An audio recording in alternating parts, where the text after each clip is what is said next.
this last night. I was doing over this one news article that I really wanted to read because I was listening to this chick talk about an NJ.com article where the headline is "The cost of youth sports is out of control and is crushing a generation of New Jersey athletes." And it features this single mother where she's talking about how she's going into bankruptcy, trying to have her son engage in youth football sports.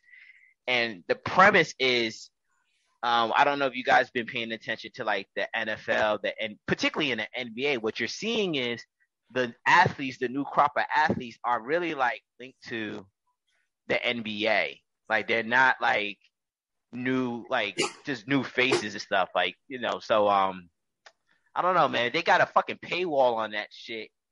And I didn't want to pay for the subscription. Would you guys have? I don't know. I'm just asking. Would you? I saw that. That was. You saw that, right? Yeah. And you know what I hate? Google recommends me articles to read, and then they got the nerve to say, "Oh, this is behind a fucking subscription model," and I'm exactly. I think I got as far as you got on that one. Yeah.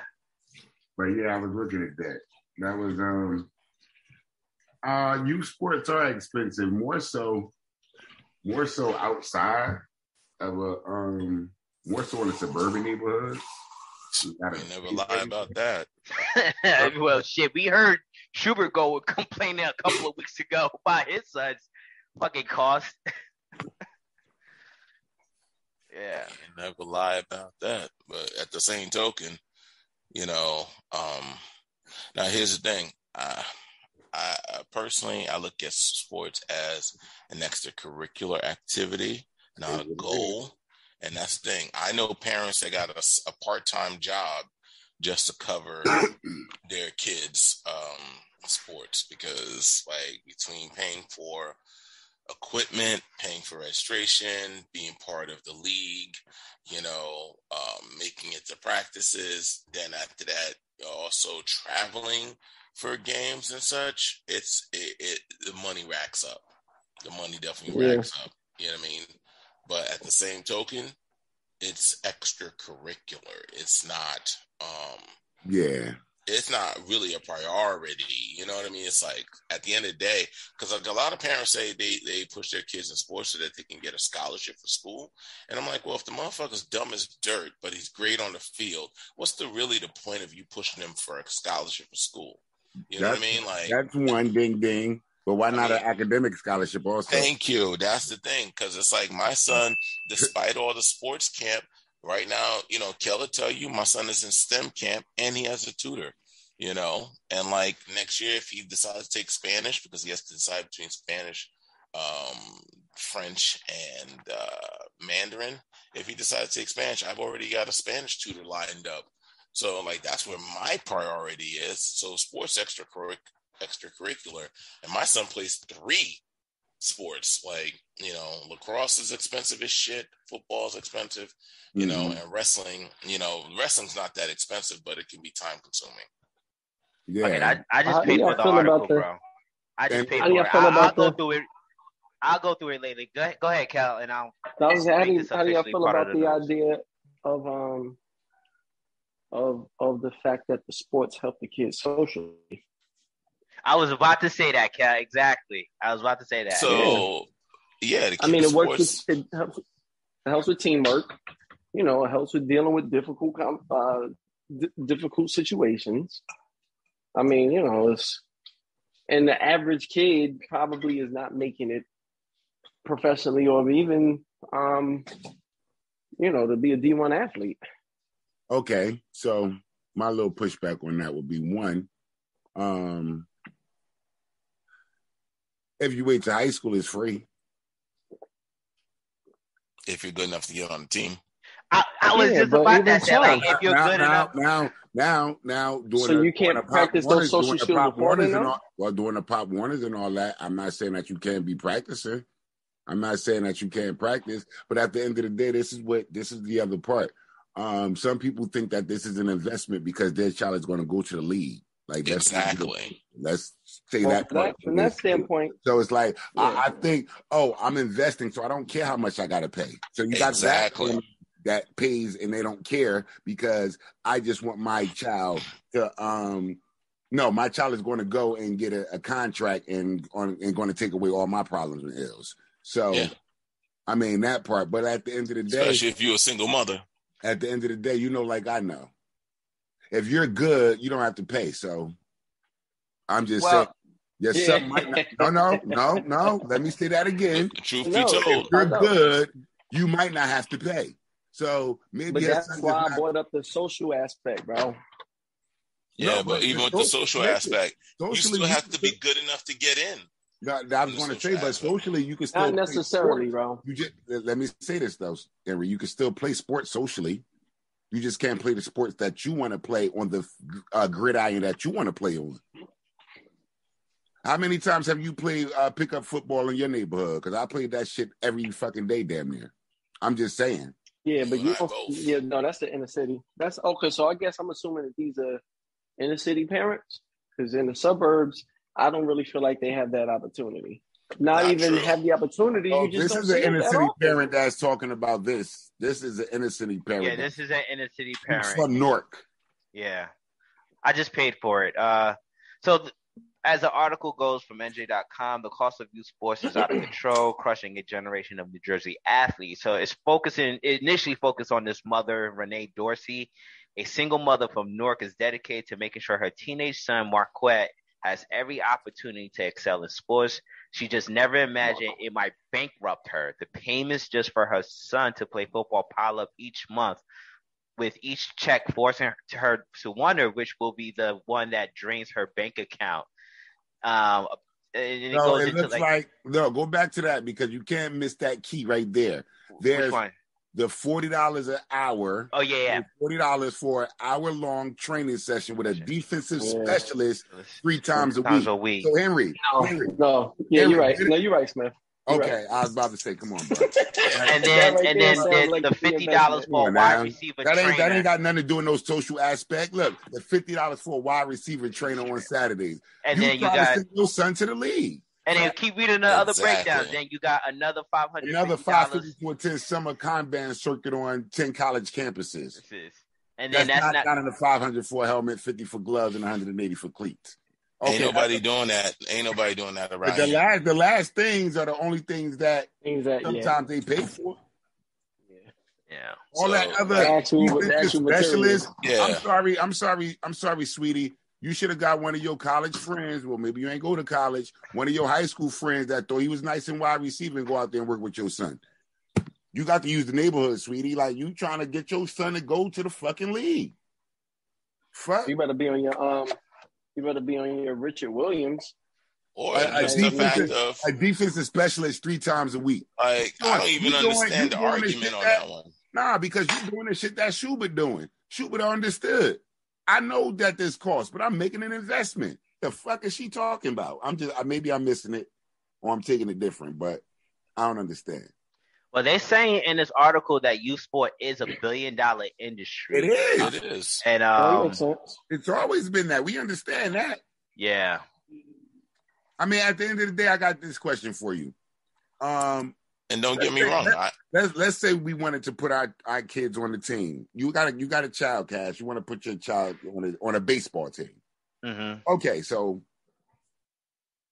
he has to play baseball, right? He has to practice.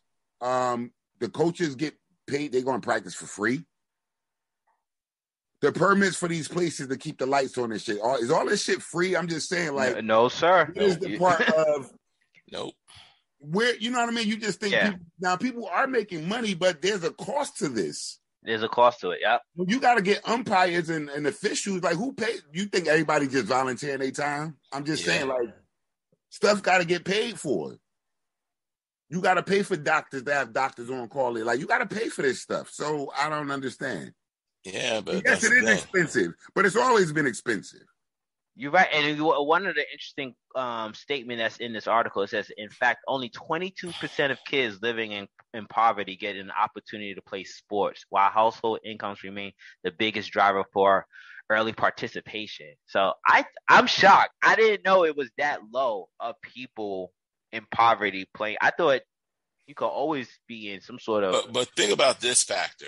they say only 22% of poverty, kids in poverty play that get to play sports, but majority of the sports are played by kids that came from poverty. Majority of the top level sports are played by kids who came from poverty. Go figure. Go figure. Show me who's in sports that came from freaking upper middle class or upper class areas. And then I got a question. Does obesity play any case in this, in the child not wanting to play a sport? Let me see if there's anything in here about health. I mean, there's health factors. There's video games, because kids don't go outside anymore. Yeah, I mean, with video games and shit like that, kids don't go outside anymore. Yeah. Well, another aspect of this article, it says that it means that the income inequality is the chief decider in whether a child has a chance at not just excelling at sports, but playing them at all.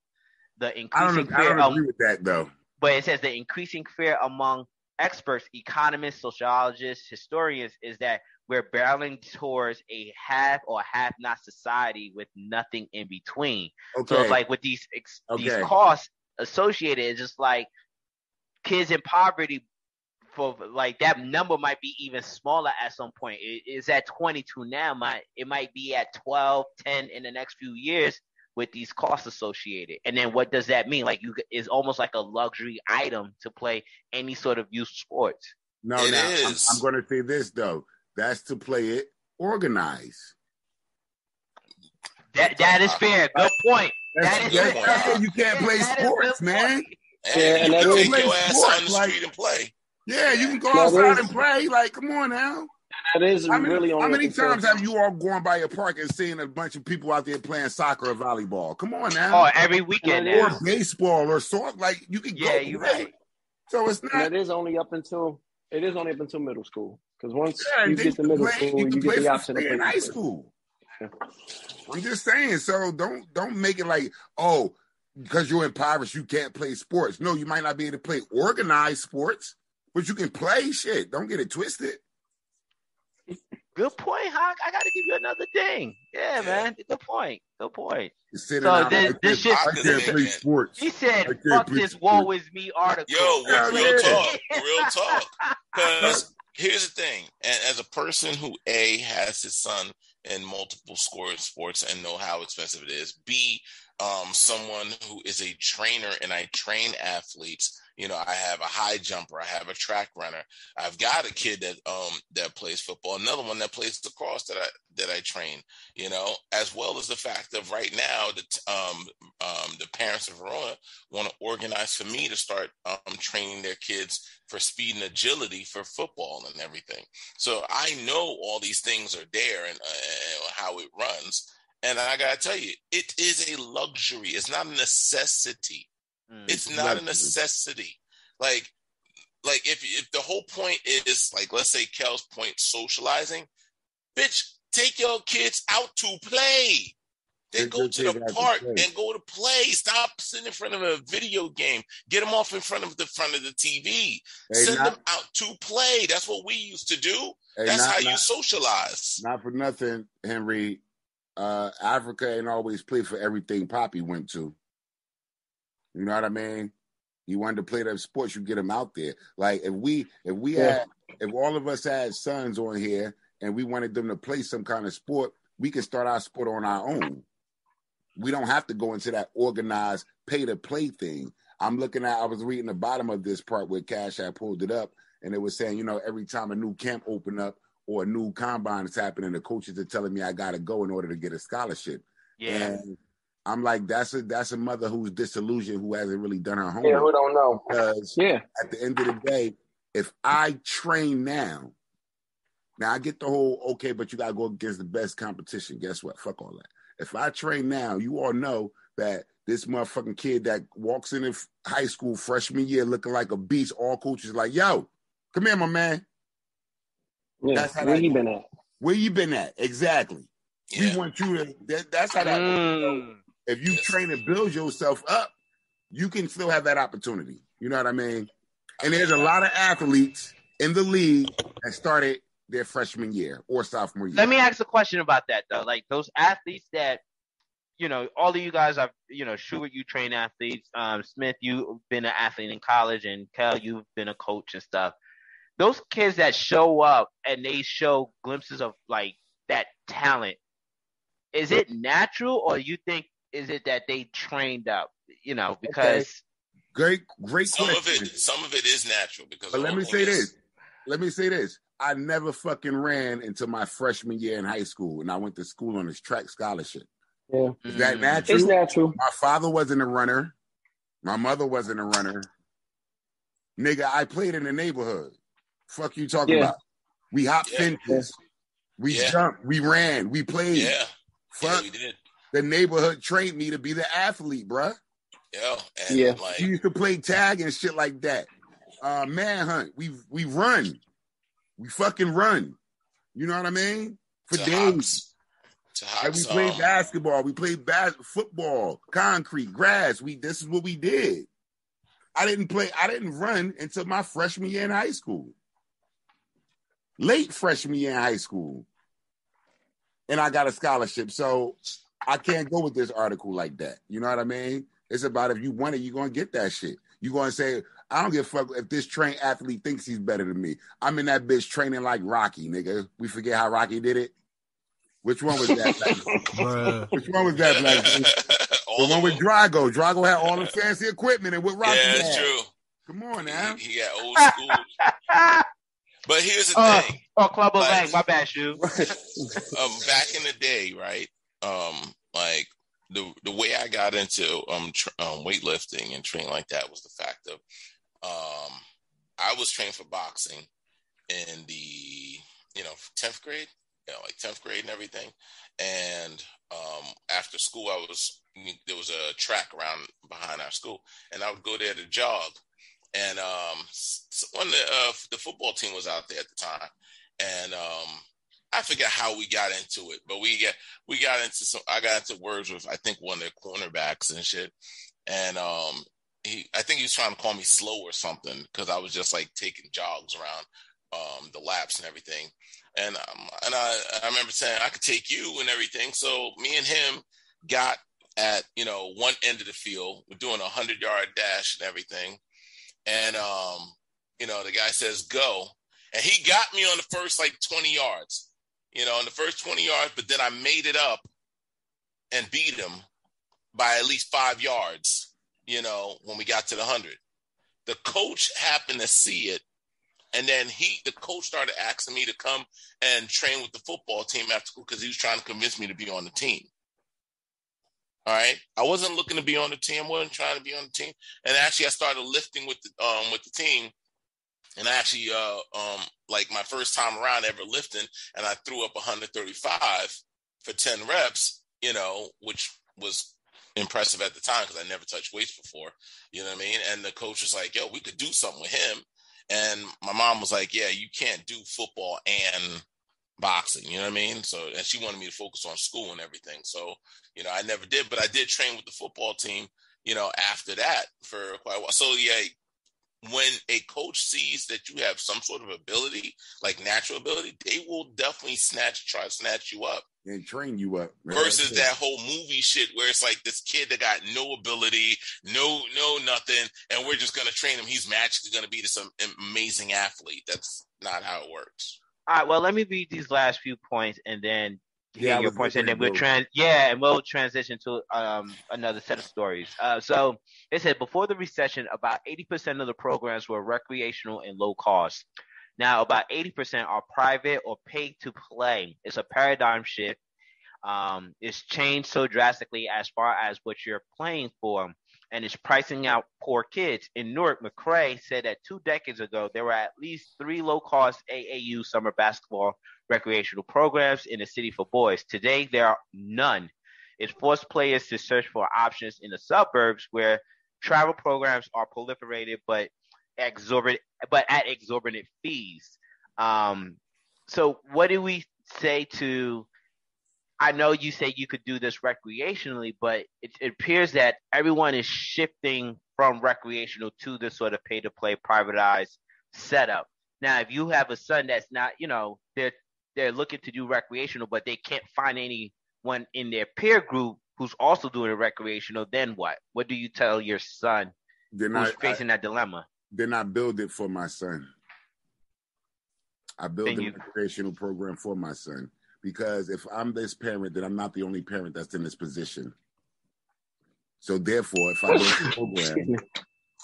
build a program, then I can get other parents that are in my same position to come into the program. Can I ask this question? I think that's an excellent answer too. I must say it was. Just one part, but there's just one part that's being left out. Smith, when you're saying, you're going to build it for my son. Are you talking about as a father, or are you expecting a mother to do this? I'm talking about because I'm talking about as a parent. Listen, I'm talking about as a parent. I'm talking about building it because, again, if this parent is around the football field and parents talk around football fields, and if there's 22%, as the article said, right? Only 22% can play. Then that means there's 88% out there, right? So, no, not even. I don't think that the female parent is doing that, and I think part of the reason why they even have them do female parent can get with other. The female parent can get with other parents, is what I'm saying, Henry. Listen. Yeah, but I think part of the reason why they keep all that. Let me say that. Hold on. Let me just say this part. LeBron James and his mother. LeBron James and his mother. But let's. Oh, it's all right. I'll let him get the last word. We good. No, I want to hear what you were saying. LeBron James and his mother. I'm done with that. What were you saying, Kel? Oh. But like part of the reason why the parents may spend so much money on all that extra stuff, all them personal trainings or whatever, is because they don't know any better. And they might feel like, oh, well, I'm listening to this coach or these other people say, this is what my kid needs to, in order to make it. Where if, a father like Africa or whoever who trains their own son is like, yo, they don't need all of this extra stuff. I can either go to the neighborhood person, I can do this myself, or we can build it themselves. I don't feel like the mother would have the wherewithal or the knowledge, unless they play the sport, any type of athlete, any type of athletics. I don't feel like they would have that knowledge to know, like, okay, I don't have to do all of this extra stuff. Okay, I would have to give you some pushback on that because one, in a way, what you said was like a sexist argument where it's just like, oh, she's a poor woman, but she doesn't know any better. Fuck that. That's where you look and do research and you try to find information. Bingo. That's what I'm about to say. Research. Two is the fact of like, here's the thing. The reality is that your problems are your problems to solve, not everybody else's problem to solve. If you can't find solutions to your problems, you can't cry, woe is me, because everybody has problems. Everybody's got problems. So your problems are your problems to solve. You can't expect other people to come in and play Captain Save-A-Ho and figure out what you need to do for your kid because you don't know any better. So the pushback to that is, yes, in theory, that sounds good, but the reality is that's not what happens.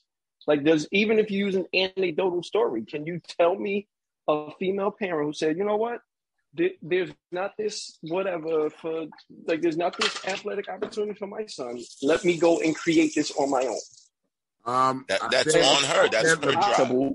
I said, so here's the thing. LeBron James' mother did that, though. Like, real talk, LeBron James' mother did that. She was taking. She put him in contact with a coach who did that. It was a coach she was doing it before that, Henry. She was doing it before that. Go back and read the boy's story. She was doing it before that. She would take him to the court. She would take him, and people would be like, "Yo, who is this chick?" She got him to get there, and she got him. Look, she drove so much that they had to listen. You know what I mean? And that's what I'm saying. If you got a parent that's saying they can't afford something, what do? You build your own. See, that's something logical. Like, if you can't afford it, you can't go and say, "Woe, it's me. I can't afford it. They won't let me play." No, you say, "Guess what? I can build something over here." That's common sense. But Henry, I'm not the only person that can't afford it. So there got to be enough for us to have our own program of poor people or whatever the case may be. Where's all of the stories of the female parents doing this? And this doesn't even have to be for their sons. Where's the stories of them doing it for their child athletes? Because if you go into the article more, most child athletes quitting that shit by 13 because they realize that. I was just about to make that point. That's why, Henry, motherfuckers quit that shit. Listen, they don't want to even do the sport. They doing the sport because the mama saying do the sport or the daddy saying it because people trying to get paid off that shit. So another fact that's in this article, it says that, in fact, about 70% of kids quit playing sports by the age of 13, with the biggest reason cited that it's not fun anymore. Yeah. So it's just like this is almost feeling like a non-issue if the vast majority of kids are going to stop playing at the age of 13. Basically, you burnt me out elementary-wise, and I told y'all what? Okay, I was 14 when I started running track. Yeah. So I didn't start until my freshman year. So I didn't get burnt out. It wasn't that it didn't become fun to me anymore because I wasn't introduced to it in the earlier years where I thought, oh, this ain't fun anymore. I've been doing this for 7-8 years already. See what I'm saying? So it's not one cookie cutter thing. Shit.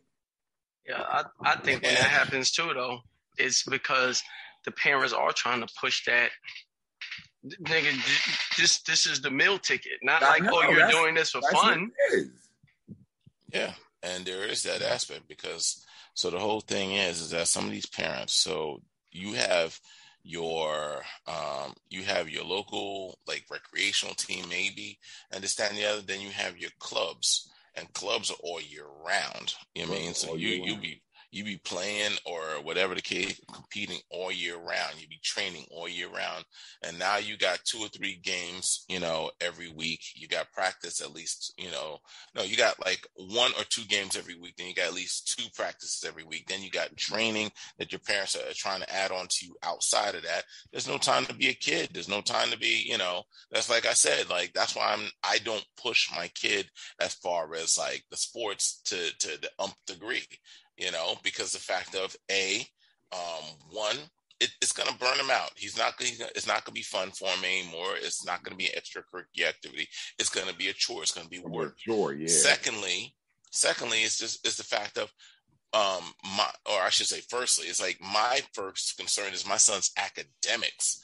Like I don't give a 2 shits about a sport. Like he could be a suck, he could completely suck at sports. If his grades are not on point, I don't, like that's my first focus altogether.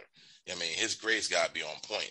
And then finally, the whole thing is that these parents try to invest all this money, as they say, invest.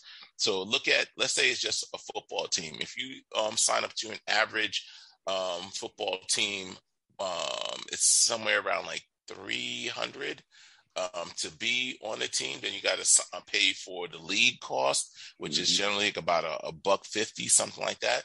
You got to buy cleats for the kid. You got to get, you got to travel for the team and everything, wherever team goes, in state, out of state, across the states. If you're talking about flying or paying for any of that stuff, then after that, you're also talking about all year round, this kid's going to practice. So you got to replace those cleats. You got to replace equipment. You're going to have to get them new girdles. You're going to have to get them new mouthpieces.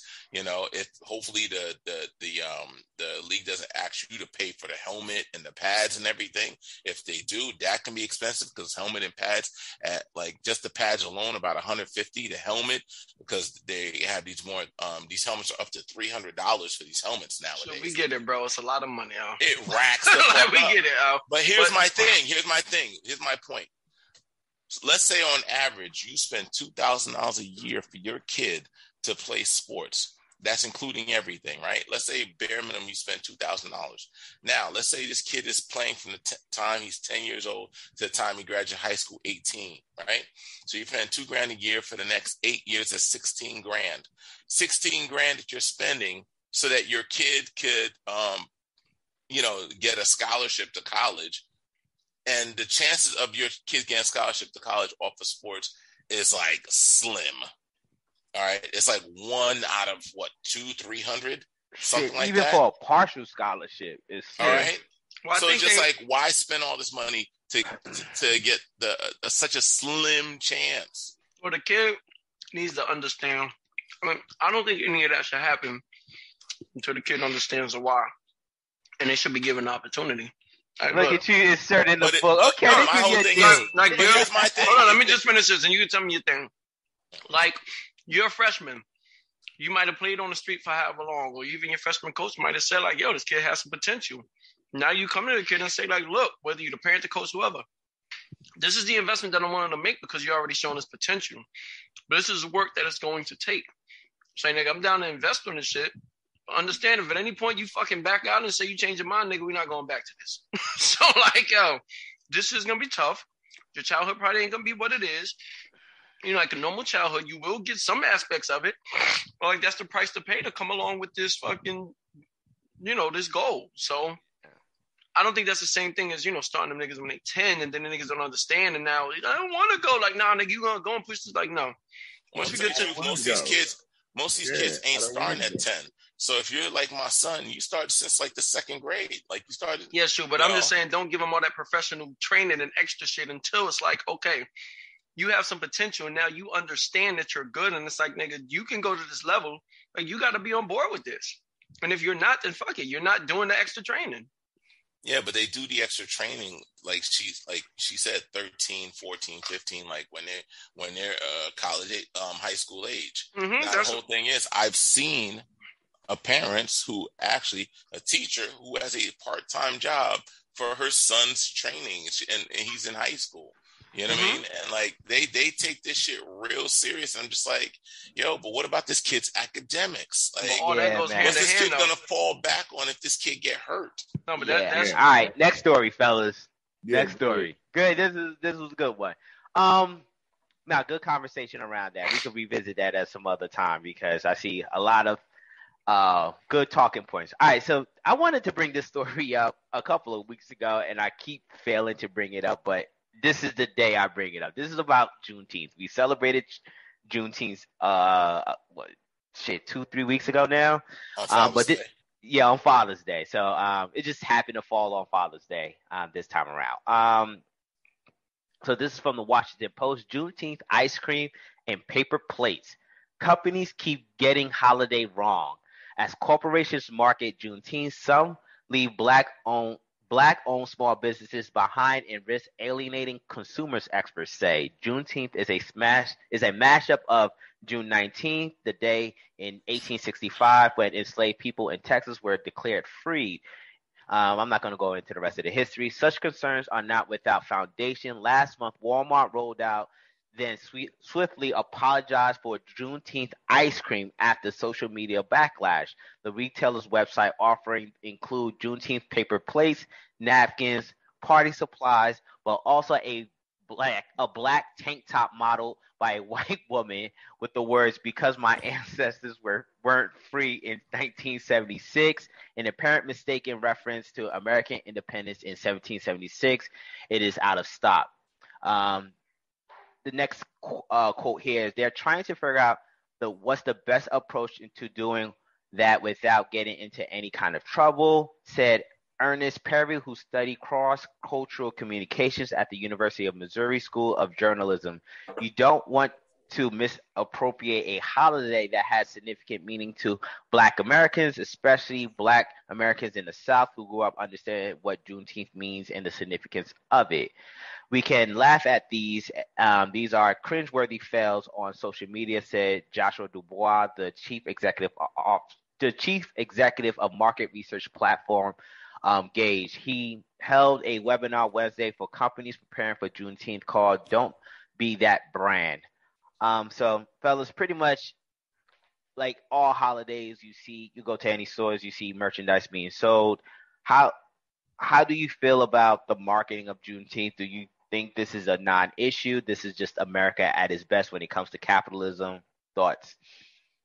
I think it should be strictly to, I'm cool with the paper plates and napkins and party supplies because people actually celebrate it, but I don't know. I mean, it's fucked up with the T-shirt. You got a white woman. Yeah, but that was a wrong independence, though. They put 1976. Yeah. But I think once you start getting into like hamburgers with two bottoms and two tops, or like ice cream to come around. That's right. Yeah. That's too much. Because like if I want to have a Juneteenth party, I can get a custom made cake. Like I don't have to go to Walmart and have to worry about whether, you know, I'm gonna be offended by what. So like that's where they draw the line. Just leave it at the party favors that niggas can buy, and let people choose. I don't even need a Juneteenth parade, and like I'm cool with all of that. I'm good with that. Let me celebrate it how I want to celebrate it. I would say one. I like the last part where he was like, yeah, and I hear you all responses to it. I get that part, but I don't like the part where you say we can laugh at these, because that's the problem. We spend too much time fucking laughing. You know what I mean? No, we can't keep allowing ourselves to be humiliated in this fashion. So I would say that you could put that shit on anything that you want to put it on, but I would challenge my black people to not spend their money in those particular stores. And if they wanted to buy Juneteenth paraphernalia, that they actually bought it from a black-owned small business and got actual Juneteenth paraphernalia. I watched them do that shit with Ramadan not too long ago, and I was like, damn, they done made Ramadan into fucking blow-up toys and fucking cups and cakes and shit. Really? Like, they commercialized Ramadan? They commercialized Ramadan? Damn. Wow. Y'all have not seen that shit? No. Oh, it's the saddest fucking thing ever. And it's even sadder that people actually purchase these things and put them on their lawns and stuff. That shit look like Halloween for Muslims. It's weird as hell. Like, I can't make this shit up. I really can't. But I think that's what it is. It's still an American thing. They're going to try to commercialize it. They went in too early, and the people that are creating these things, we got to remember, we're not on these panels. All right, these are still older folks that are creating shit and saying, like, nigga, a Juneteenth watermelon salad. First of all black people don't even like watermelon. Like, I don't even know where the fuck that shit come from. A Juneteenth watermelon salad.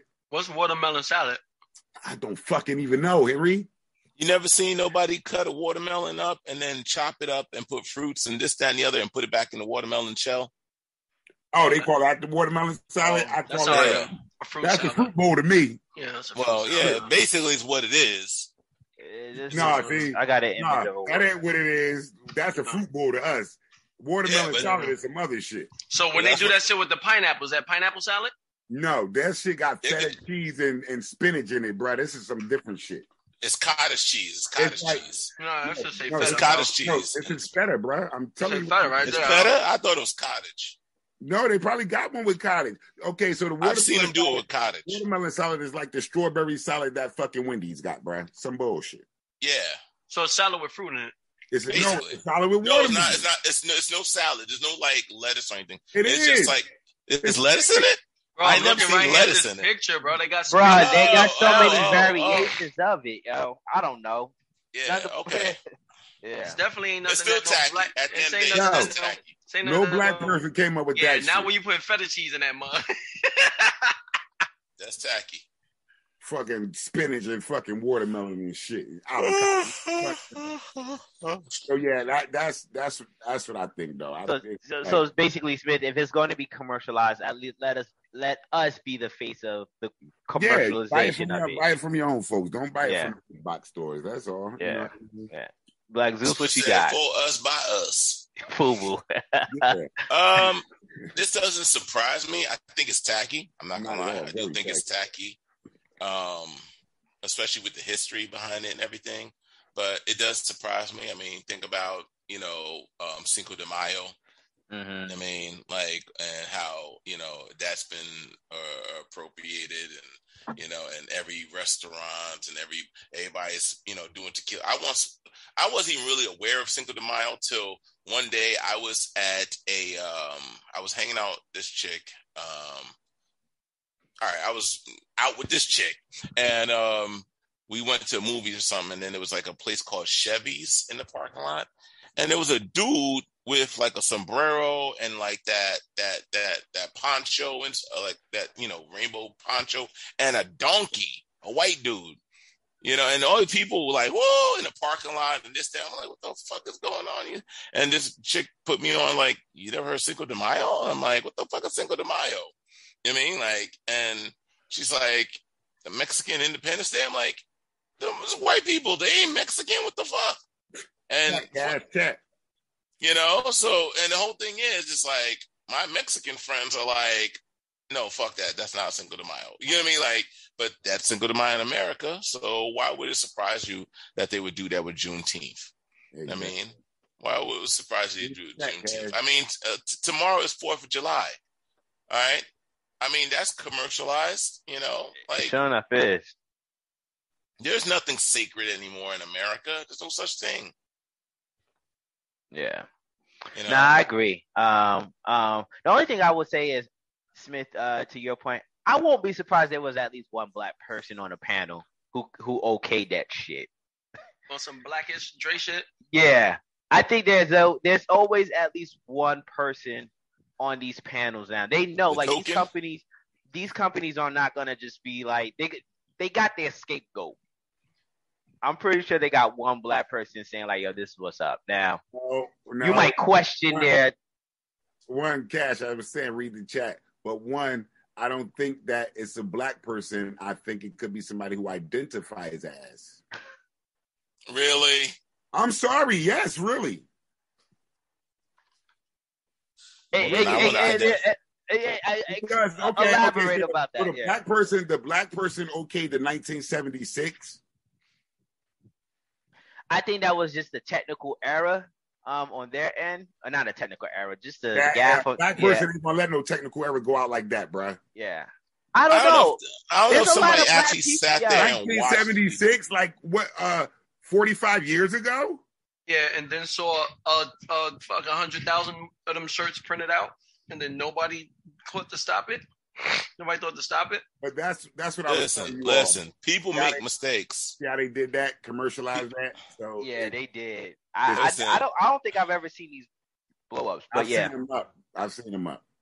Here's the thing. I think people, you know, well, they definitely made a mistake on that one. And the whole thing is, this is where people need to have better research, but they were probably just looking to pump shit out to get it out to sell it, that they didn't really do their research like that, very Black well. Zeus. And I was about to double down with that, Black Zeus, and said this is part of the people's not really understanding their why, but being loyalists and just buying shit. But that's not even... You're just buying shit. Yo, that's not even like pumping it out. That's a grammatical error, huh?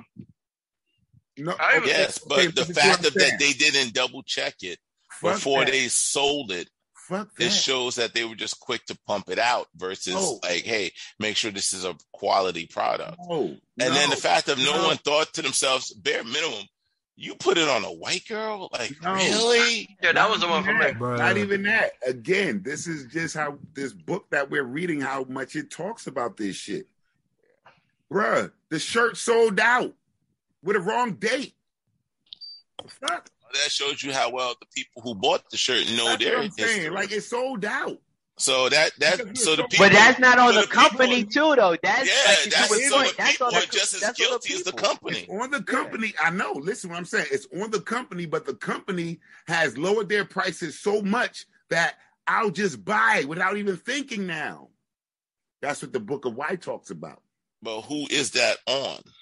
Is that really? I don't blame that. That's on the stress of the. Look, it becomes stress for the company, as the book talked about. So it talks about the buyer and the company. It becomes stress for both people. So Smith, if I said Happy Juneteenth on a T-shirt, and on the T-shirt was a Klansman hanging a nigga, and I said, all right, this shirt's on sale 90% off, people still gonna buy it? Yes. Some people are. Yes. Absolutely. I don't know what's gonna buy it. That shirt will sell out tenfold. Black folks still gonna buy it. That's going to sell out a different way. You know why? Let me correct. That's why I said let me correct myself. Like, black folks are gonna buy that shit. Oh, to be fair though, it's going to sell out. To be fair, Jimmy Carter became the president in 1976, so maybe that's what they meant. You know, niggas was free after he became the incumbent president. You never know, bro. Like, at the end of the day, it's sold out. So people will buy anything. They don't care. They're not paying attention. Yeah, so the people are just as guilty as the company. But no, this is why I say it becomes stress for the company, because now the company put out a product that's incorrect. They have to fix that. Now the people, they're like, oh shit. So that's why it's stress for the the buyer and for the seller. Yeah, but Smith, again, if a person goes and they're like, we're all about Juneteenth, and they don't know themselves what year Juneteenth happened, and they buy a shirt with the wrong year, you know, do they not have any liability in that? They have a lot of excuses and reasonings for why they thought it could have said the right year. So, sorry, in America, no, they don't.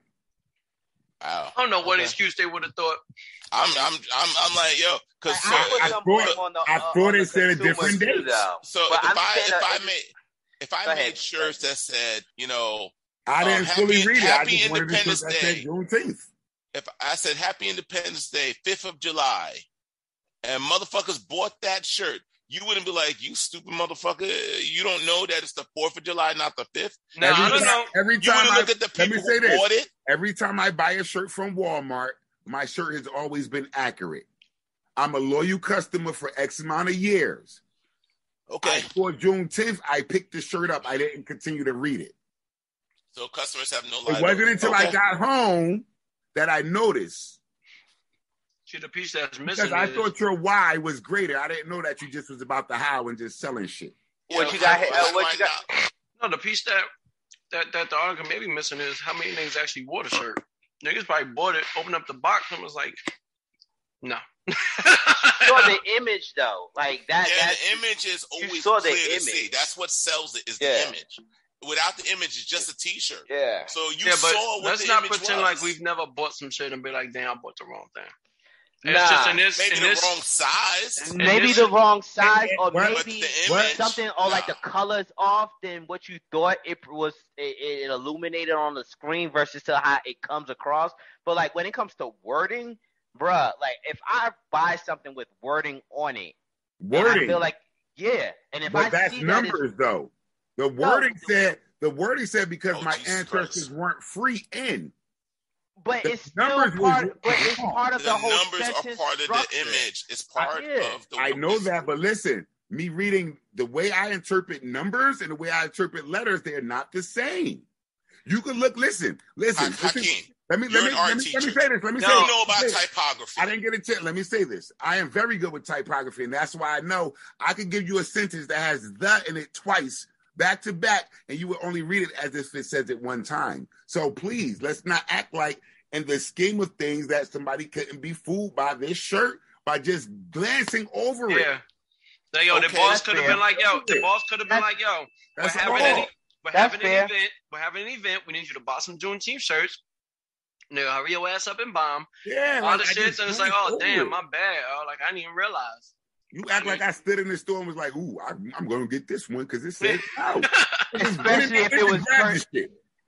if it was purchased online. And you bought it in bulk. Yeah. In bulk. That's what I'm saying. And most of these shirts are probably in bulk.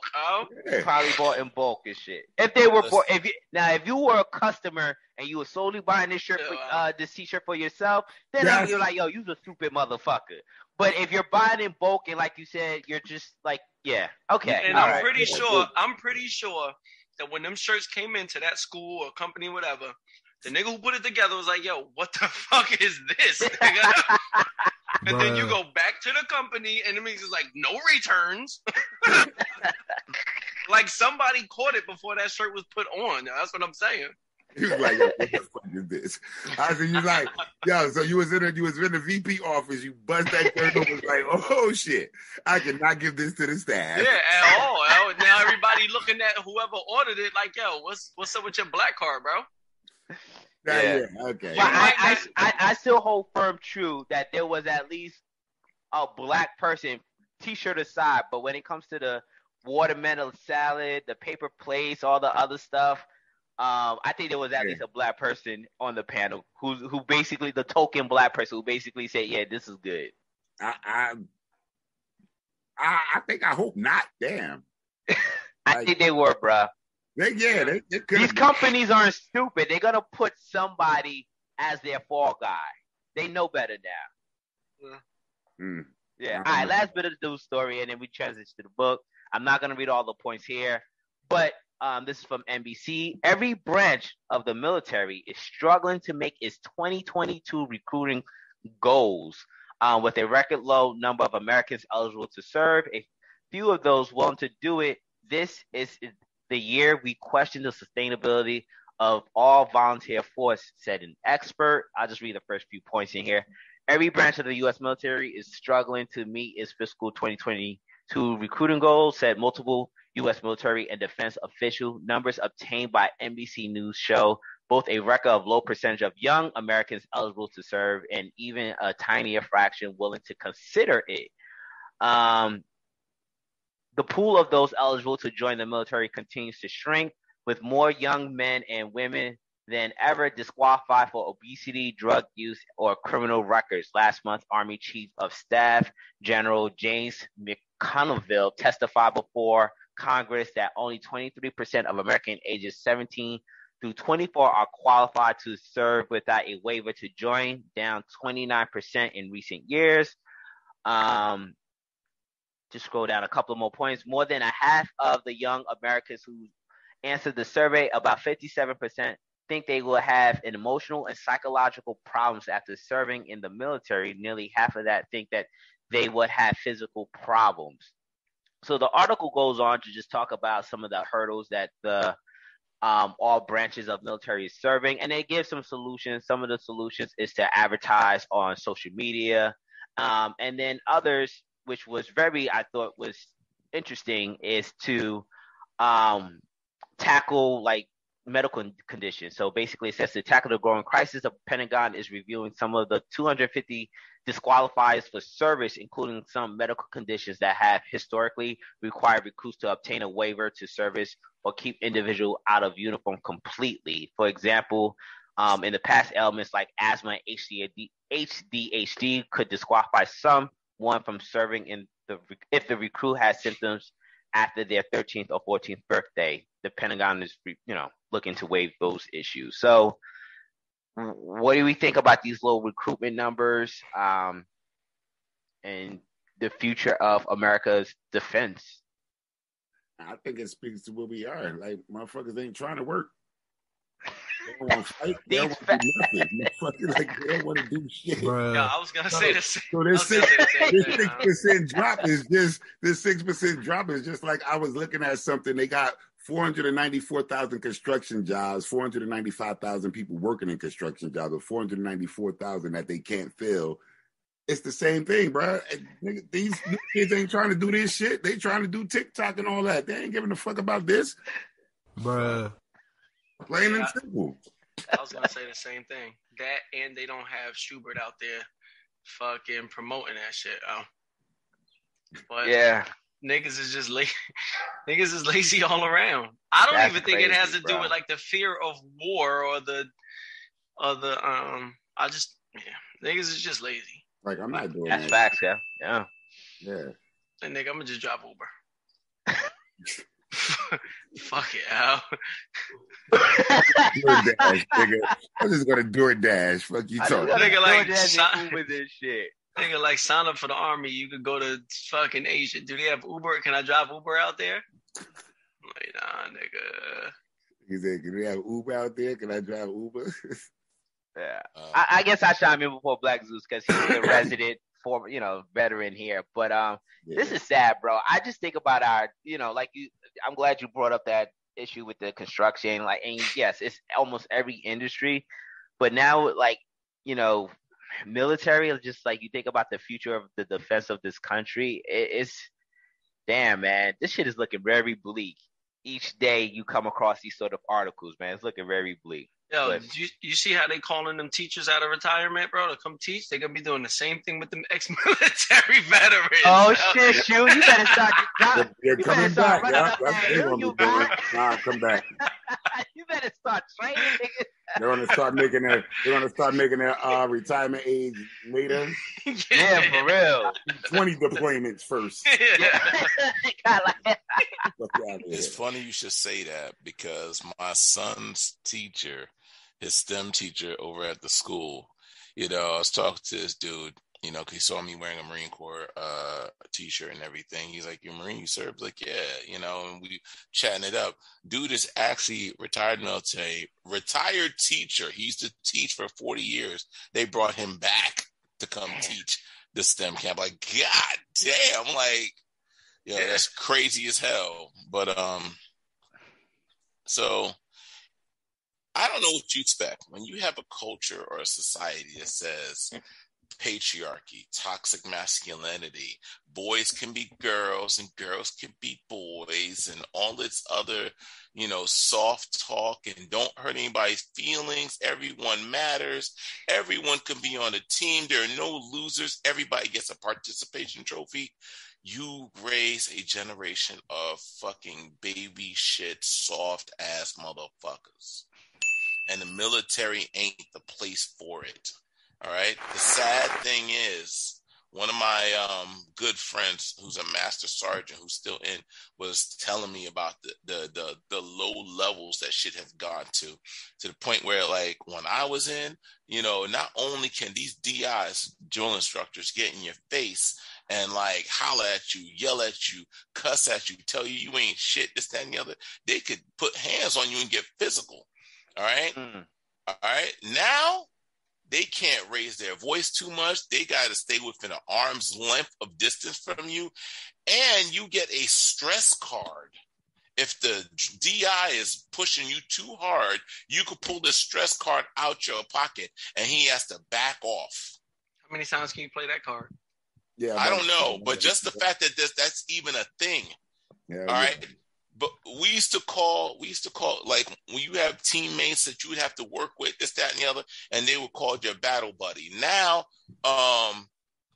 because of all inclusivity, it's now called your combat companion. It's just like everything has been, like, I get how some people may feel some sort of way about certain aspects of life. But like certain things just ain't for everybody. And the fact that we try to make all of society this fucking cotton ass, soft ass. Oh my, dude, I'm trying to get my work together because I'm so hot. Like oof. I got a question about hey. If niggas when they have a draft, hypothetically speaking, do they only draft men? Is that still the rule? That is the rule. That's still the rule. They're trying to work women into it, but it's as it stands, it's still men by and large. Automatic, yeah. So what about the ones who identify as a male? Yeah, I don't know. Transgender. What about that? What about that? Look, well, that hasn't been written into law yet. Yeah, but look at what they did in Ukraine. But I identify as a man, so like all of those trans women had to keep their asses behind and fight because Ukraine was like, no, you still a fucking male. Here's your AR-15. Yeah. Get your ass on the field. You identify as a male. You got to fight now. Flip flop switch back. So what's going to stop the men who get drafted from identifying? No, hold up. Hold up. It's already identified. Hold up. There's confusion here. The trans women, as in born male and transition to women. Yeah, women. Yeah, they were put on the line. They were put on the line. Which makes sense. Ukraine. That makes sense. Because the way they did it was their draft. Because I heard that the feminists were fighting for them and saying they're women just like us. Nigga, that's the feminists here. Ukraine ain't trying to hear that shit. That's the feminists here who's trying to fucking fight for them. No motherfucking Ukraine is like, yo, we in a fucking war. I don't give a fuck about your about the feminism. At least we know that's where the threshold is. Yeah, like femininity ain't going to count when we ain't got no fucking country. Exactly. Like we in a fucking war. I ain't trying to hear that shit. Your birth certificate says Mel. Bitch, here's your gun. Go out there. Here's your gun, motherfucker. Grab your gun and go, bitch. No, but no. Yeah, I don't give a fuck. No, you can't blame them for trying, though, bro. You can't blame them for trying. You're right. I can't blame them, but at the same time, nobody's trying to hear that shit. Nah, it's war time. We ain't gonna have war. Exactly. All right, fellas. Let's transition to the book.